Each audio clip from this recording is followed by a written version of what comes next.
ഇത് നമ്മുടെ ഒരു പാരന്റ് സ്റ്റോക്കിലോട്ട് മാറ്റിയ കവർ കുട്ടിയാണ്. വന്നിട്ട് നല്ല ഹൈറ്റാണ്, നല്ല ടോപ്പ് ക്വാളിറ്റിയാണ്, കൂവിയൊന്നുമില്ല.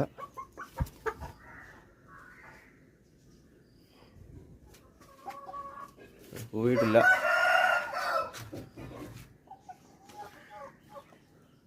ഇതാണ് കവർ കുട്ടി, കൊടുക്കാനുള്ളതല്ല. നമ്മളിവിടെ പാരന്റ് സ്റ്റോക്കിലോട്ട് മാറ്റിയതാണ്. നമ്മളിവിടുത്തെ ടോപ്പ് ക്വാളിറ്റി പാരൻസിൽ ഇട്ടെടുത്തതാണ്. ഞങ്ങളുടെ ഫ്രണ്ടിൽ നിന്ന് എടുത്തുകൊണ്ട് വന്നതാണത്. തിരിച്ചു കൊടുത്ത്.